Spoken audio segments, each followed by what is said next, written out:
All right, we'll call to order the Committee of the Whole meeting today for November 7th. Public comment, is there anyone in the audience that would like to give public comment? I'm sorry, Clerk Tamara. No one has signed up. All right. All right, so we're going to move into the business before the committee. Want to do a roll call? I'm sorry. We have to start over. Roll call first. Holumsky. Here. Jensen. Here. Chaluto. Here. Cahill. Absent. Nudera. Here. Park. Here. Conquest. Here. Bastido. Here. Mulliner. Turn it back on. Yeah, absent. Brennan. Here. Bremus. Absent. Deuter. Here. Dunn. Here. Hill. Absent. 10 present, 4 absent. Well, we have Alderman Mulliner here, if we mark him. Yes, I got him.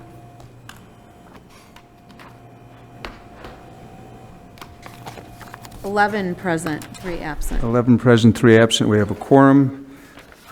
City Manager, I see we have the exciting ending to our budget book. I was wondering how this was going to end. Can't wait to get home and read this. Before we get into the specific topics, do you want to make any introductory remarks? Yes, I'm sure you'll get into this. Our plan tonight is to get through the library budget and the museum budget, as we have special guests here with us tonight. And I know that there's some setup for voting after this, so that's the plan for tonight, I believe. All right, well, let's see how, we'll see when we get rolling if we could have someone check, because I think there's one of the election officials here who will tell us when their people are going to be here to report. But let's get into the business then. Item B, Public Library. Yes, thank you. So tonight, starting on page 3-1 of your budget book, is the library budget. And we have Ingrid Beckton, Vice President of the Library Board, with us tonight. And Mary Beth Harper, Executive Director of the library as well. And with that, I will turn it over to Ms. All right, Beckton. and I'll refer the council to page 3-1. Please proceed. Great. Good evening, Mayor Levin and City Council members. It is a pleasure to meet with you tonight to review the library's budget. I am Ingrid Beckton, Vice President of the Library Board of Trustees. Board President Marcia Baker is unable to attend this evening, and Library Director Mary Beth Harper is also here with me tonight. And before you tonight, you have our operating budget. We are levying for the same amount as last year when we reduced our levy by $1.3 million due to the expiration of the building bonds. The library did not suffer financial losses during the pandemic, which allowed us to maintain a steady budget and retain our reserves. While prudent financial management and careful planning have made it possible to deliver the same level of service that our community expects. The library building is almost 20 years old and has been maintained to a level that still makes people refer to it as the new library. The engineering study and capital plan developed in 2020 map out the next 10 years. Building maintenance and replacement of equipment and systems are a major consideration as the building ages. The current year budget includes the replacement of furniture and carpet in the adult services area of the library. The 2023 budget includes continuing to replace light fixtures to more energy-efficient LED bulbs, among other projects. In 2022, we started the strategic planning process. Consultants surveyed the staff and public and conducted focus groups.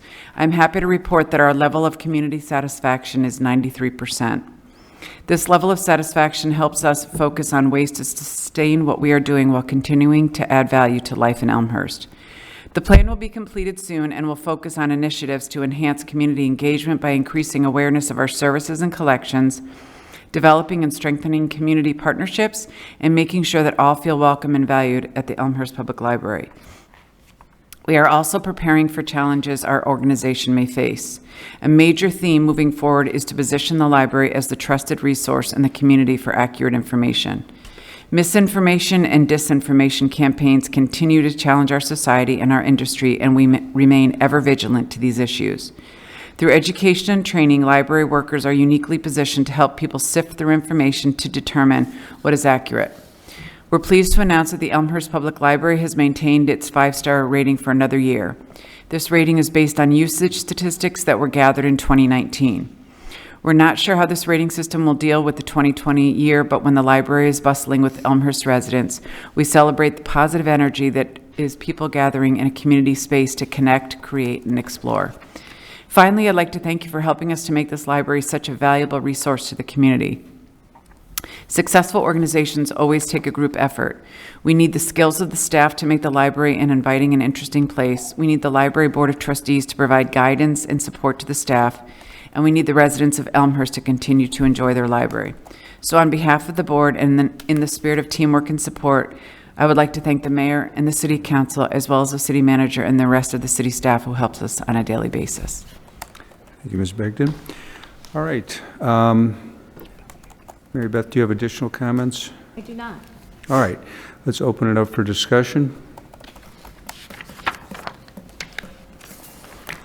Well, I guess I'll start. I'll say, you know, I think the fact that there are no questions is partially indicative of the fact that there's such strong support for the library and what a fine asset it is to our community.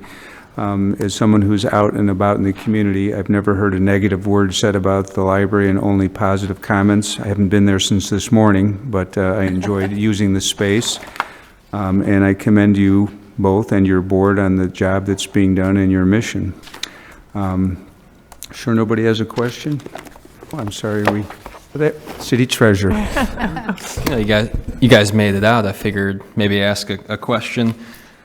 I'm running through this. I'm wondering, when you look at the funds, 210, 212, 215, 219, do you budget these as a whole, or are you really looking at stuff individually? And as I was looking at the operating budget for the operating fund on 3-2, see your operating transfer out, but that's not really a transfer out, that's just a transfer to the capital fund. Like, you think of this as one unit? One unit, you mean the budget or? When you look at the library's separate funds, you Yes, budget yes. kind of as one, and you just have to segregate it out for the purpose of the funds, or you? Well, the special reserve fund or the capital replacement fund basically is a fund that is earmarked towards only capital projects, improvements, and replacements. So we can save money in there and earmark that for future projects. So that money can be transferred in to do these projects, but it's not part of our regular operating budget. Is that explaining what you're asking there? I think so. It's a restricted fund. The Yes. special reserve or the capital replacement fund is restricted, meaning that we can only spend that on capital projects. So we can save money in there for the future projects, and we have a capital replacement plan or an engineering study that supports that moving forward. okay. So when you look at fund balance as a whole, you're really looking at it separate between We are the looking different at it components. separate, Okay, yes. there we go. Yes, That's what I was yes. looking We're looking for. at it separate, Okay. and we used to actually have more funds, and we got rid of the working cash fund several years ago. We used to have a Gavin fund, which was actually a donation that a patron had made years before I was here. So we've combined the working cash fund into our general fund, but we did keep the special reserve fund. And we have one other small fund called the Library Appreciation Fund and Library Employee Appreciation Fund, which was also a donation from a patron and is a restricted fund that can only be spent on staff training or improvement or basically kind of goodwill towards staff, holiday parties or something like luncheons, something like that. Sounds good. Thank you. Thank you. Last call, Alderman Dunn. Yes, you may not be able to answer this, but I'm wondering, we only look this year and next year for the library with the other city line items. We have a capital budget that goes out 5 years and wastewater treatment plan even further with some projects. Is there anything on the horizon, large capital expenses where you'd have to issue debt for that?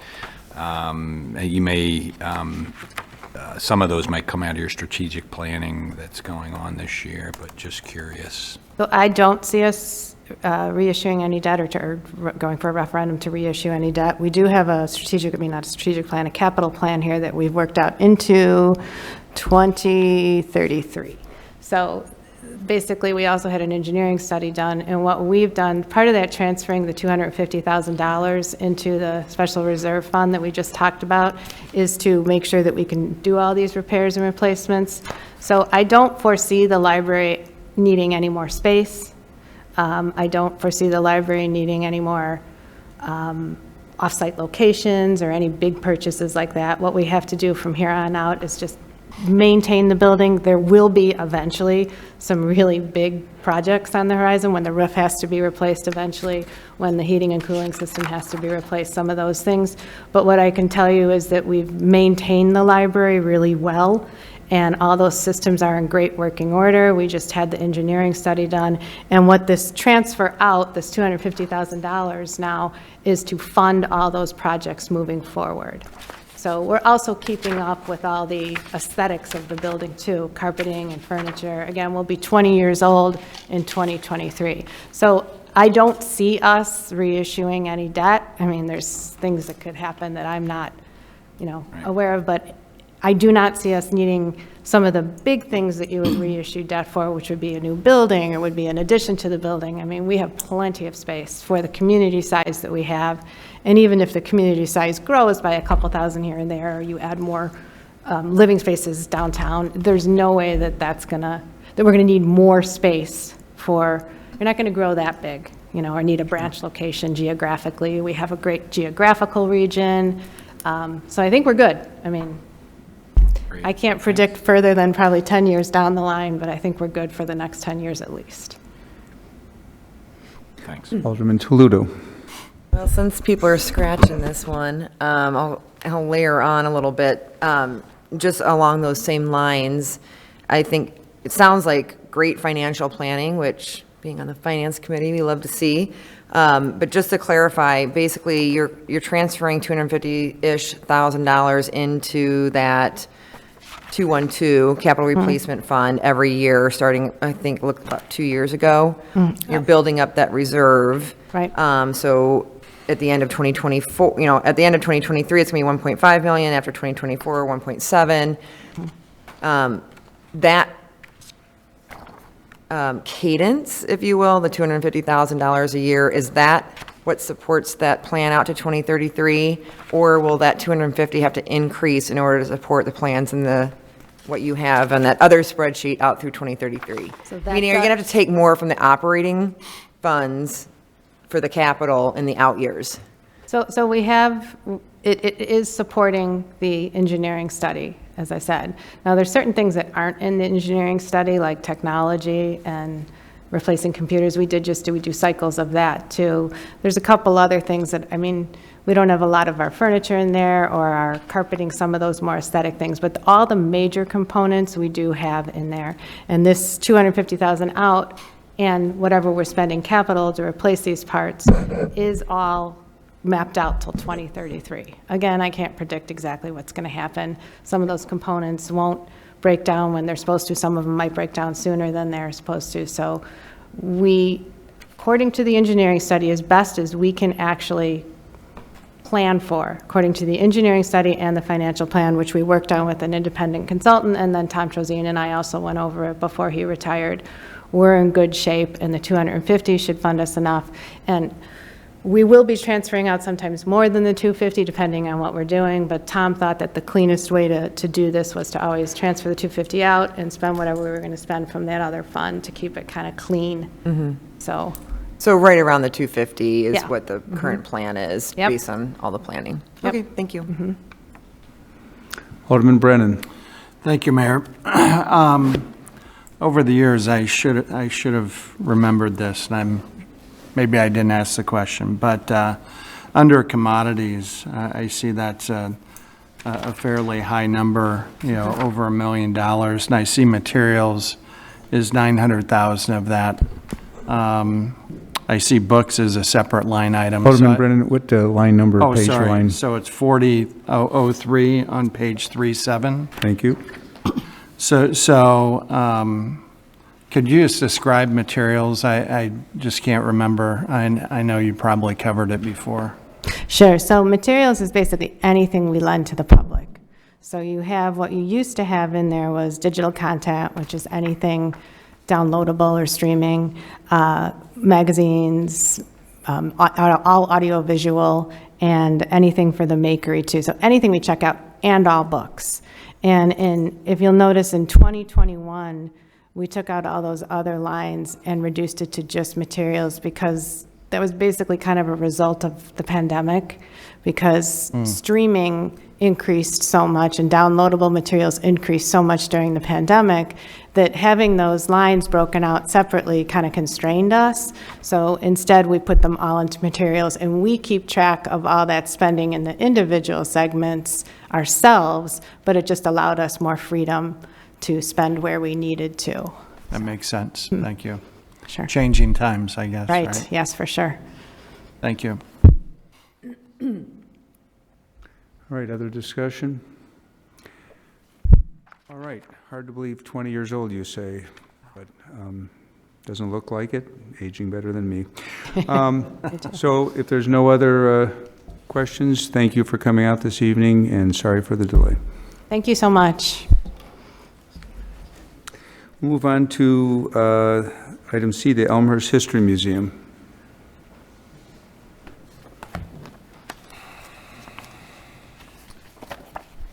Mr. Mayor, what's the page number on that? History Museum is 2-65. City Manager? Thank you, Mayor. We'll now turn to page 2-65, which is the History Museum. And with us tonight is the Heritage Foundation Board President Peggy Babiar and, of course, Dave Oberg. I'll turn it over to Peggy. Okay, thank you. Mayor Levins, oh, it's really loud. City Manager Grabowski, Assistant Manager Kopp, and members of the City Council. Thank you for having us here this evening as part of the city's annual budget process. I am Peggy Babiar. I'm the current president of the Elmhurst Heritage Foundation. Our mission at the foundation is to act as the nonprofit fundraising arm of the Elmhurst History Museum and the Churchville one-room schoolhouse. We support the museum by advocating and educating on its behalf, and by fundraising to support an annual grant to help the museum reach its goals and extend the impact of the city's approved budget.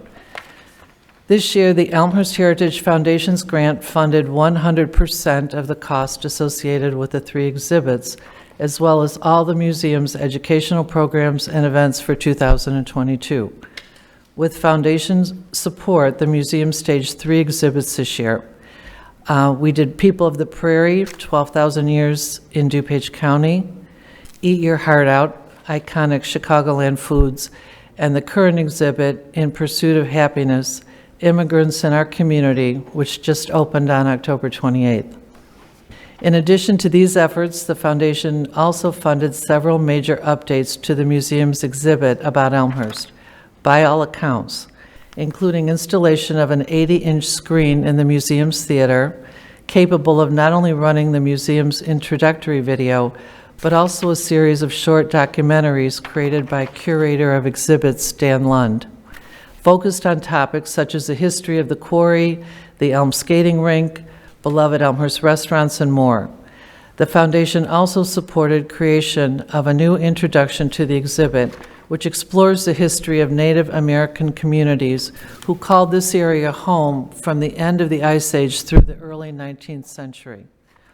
In addition, we've funded the purchase of new picnic tables to make the museum campus friendlier for visitors, stage receptions to celebrate the opening of new exhibits. We held a special donor and sponsor celebration event to recognize community leaders and businesses who helped advance the good work of the museum and underwrote field trip transportation costs for area students. The Elmhurst Heritage Foundation continues to grow and expand its ability to underwrite museum exhibits, programs, and initiatives. Our 7th annual Elmhurst Craft Beer Fest brought a record crowd of 1,077 visitors from 97 different communities to the museum campus and raised more than $56,000. Mark your calendars for the 8th annual Craft Beer Fest, which will be on September 16th next fall. Our exhibit sponsorship program has flourished, giving the business community a chance to invest in the museum shows. Our annual fund drive is approaching, and we would like to invite each of you to join us as members of the foundation and help support this crown jewel in our community. For the coming year, the Elmhurst Heritage Foundation is awarding $185,000 to support museum exhibits, programs, and projects. This includes 100% of the expenses for all exhibits and programs planned in 2023. In addition, the foundation will be funding additional enhancements to the exhibit by all accounts, including hands-on discovery drawers for children, a new interactive displays. These include a biography wall of important Elmhurst residents and a lesson from the school marm kiosk, bringing the Churchville one-room schoolhouse experience into the galleries. We will also be funding an update of the museum's groundbreaking interactive map, which allows visitors a chance to see how the community has grown and changed over time. The foundation is also working to restore a portrait of early Elmhurst resident Jane Bird Bryan by internationally renowned artist G.P.A. Healy, which will be unveiled in April and have a place of honor in the exhibit. We'll be purchasing additional picnic tables for the museum campus, underwriting field trip transportation costs, and supporting acquisition of a new high-resolution scanner to help digitize and share more of the museum's collections. The support of the city and its residents and the incredible work done by our director, Dave Oberg, and his amazing team has gained the museum attention both locally and in the greater Chicago area. And on behalf of the foundation, we thank you for your ongoing support and for this opportunity to share with you our plans to help the museum meet its mission in 2023 and beyond. Thank you.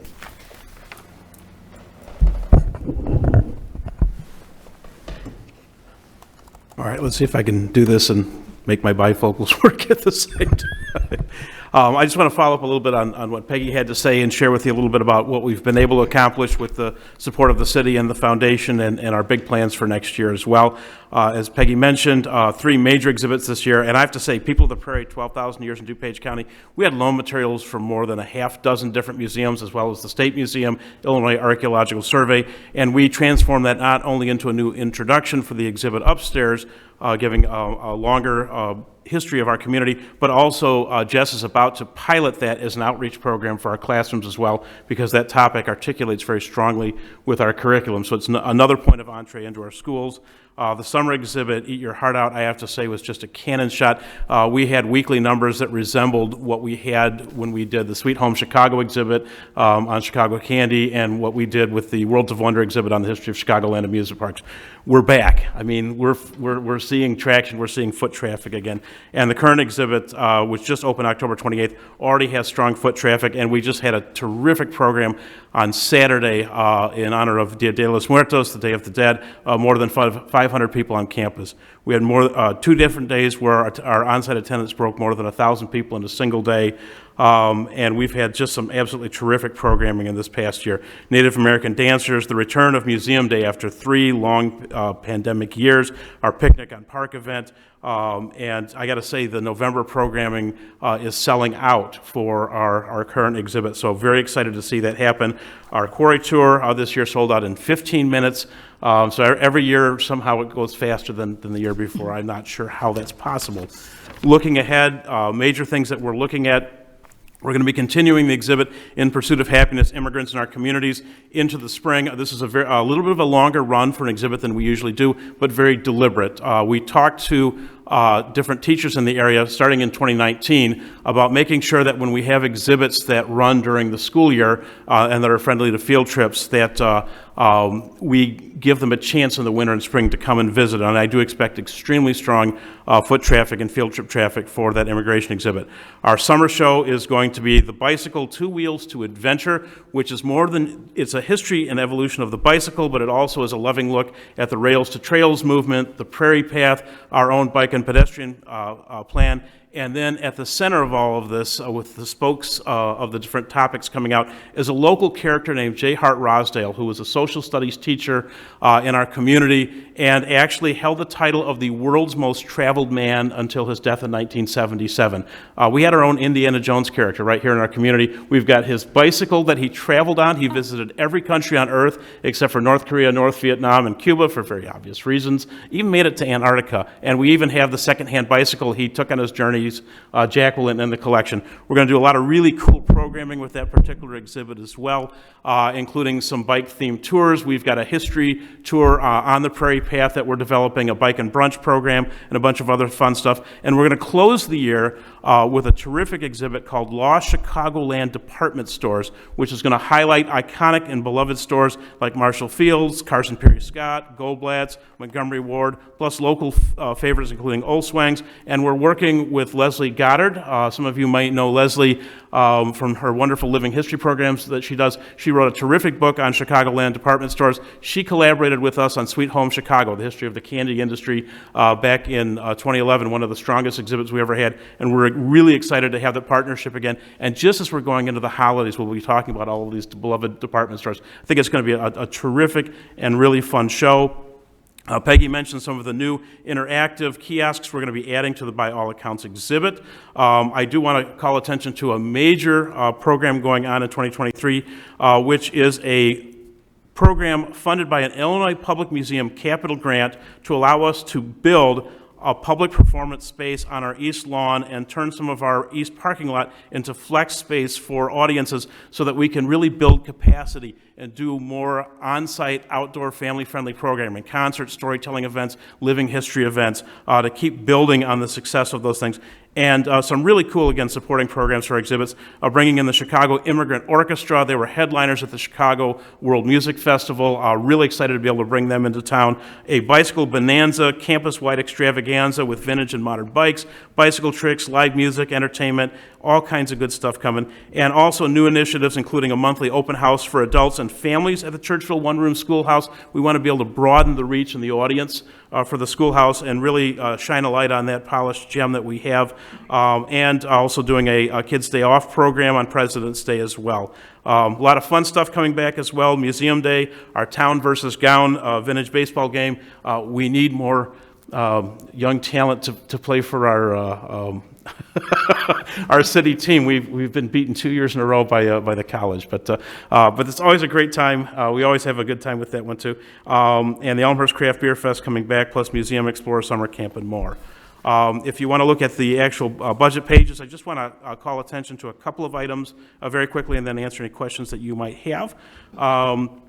As far as staffing goes, we're keeping our head count, our staffing exactly as we have these past few years. We have 4 full-time and 4 part-time staff at the museum, which translates to 5.75 full-time equivalent hours. That's going to remain unchanged.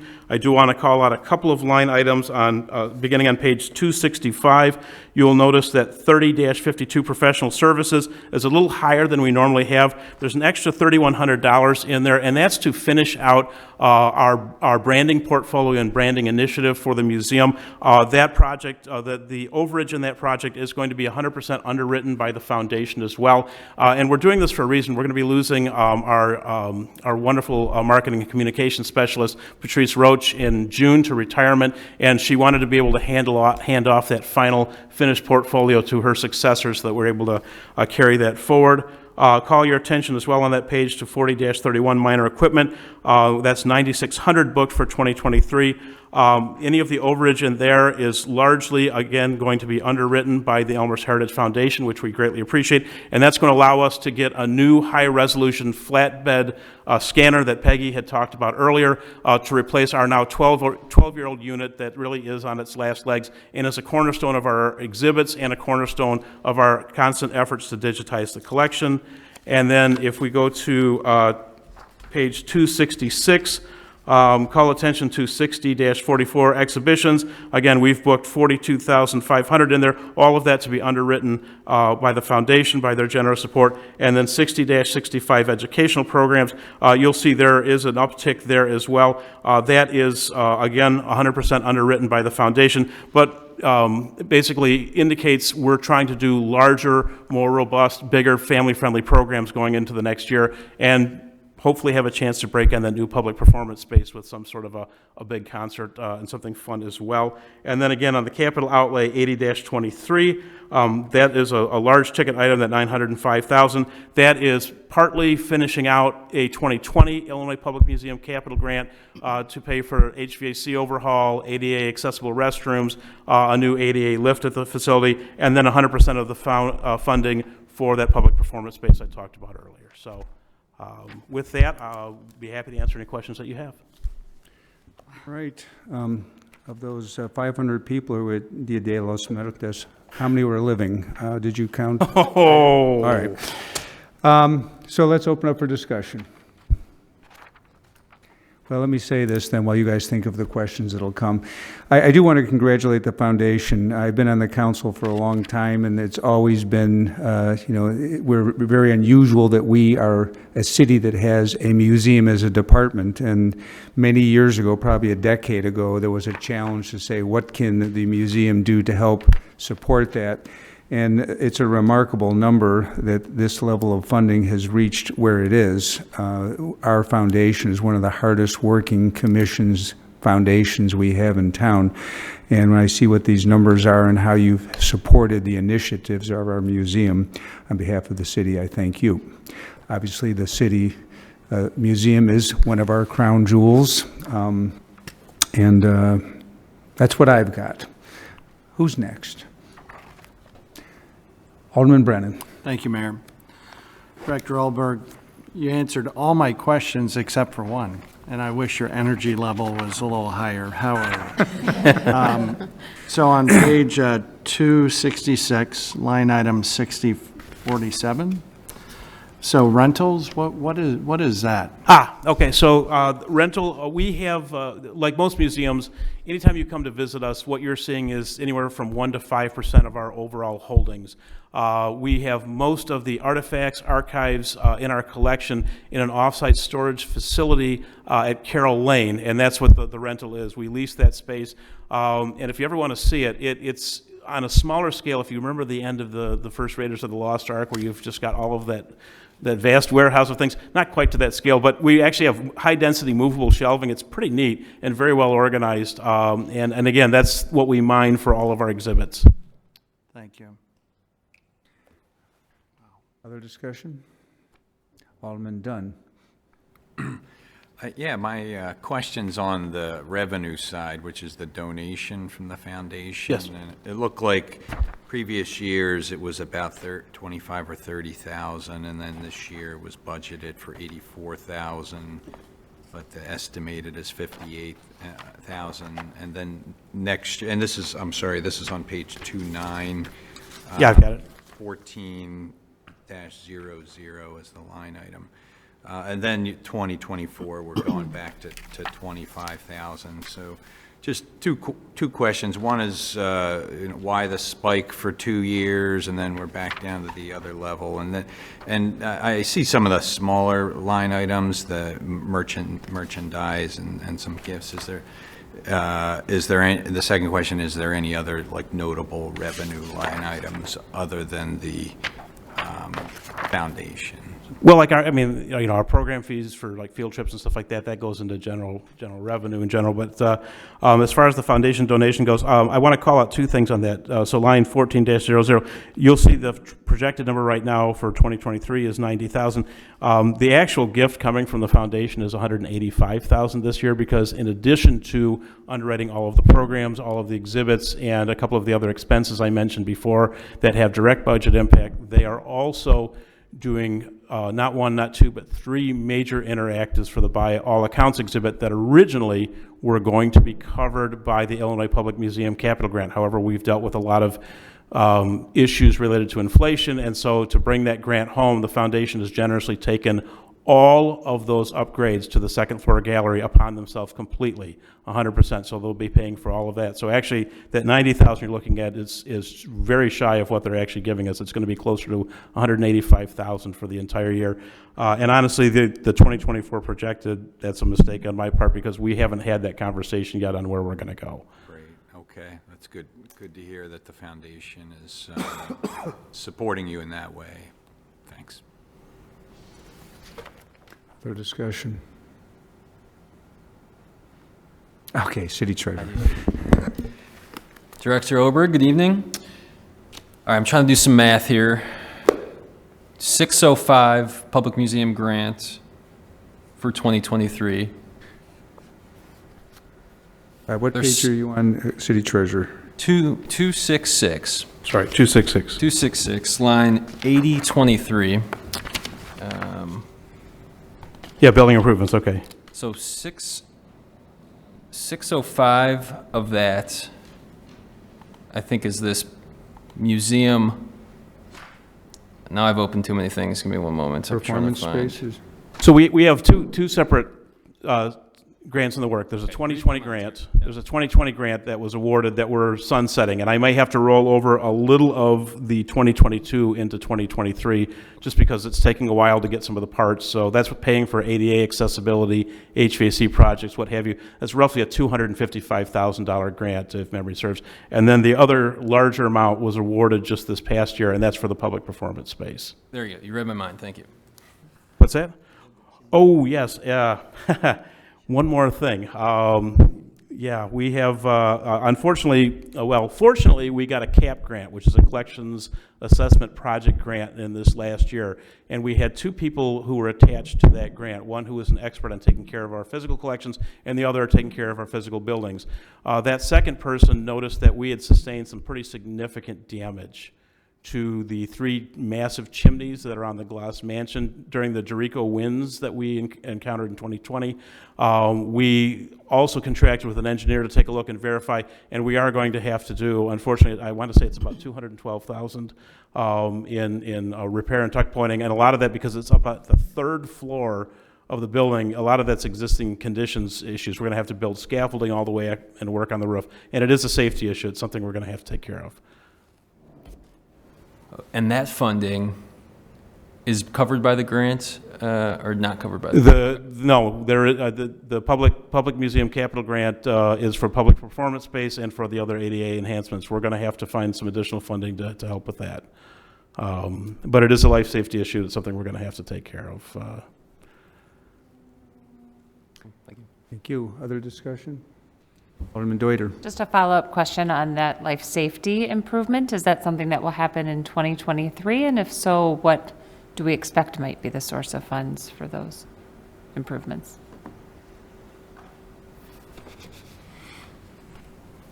I mean, right now we're... Congratulations, you stumped Dave. That's something that's not easy to do. So that's going to be a transfer in from Capital Improvement Fund that we have. It's an unfortunate situation that we didn't know was coming, of course. As Dave said, the mansion is our biggest artifact, so to speak, and so we have to take care of that. Yeah.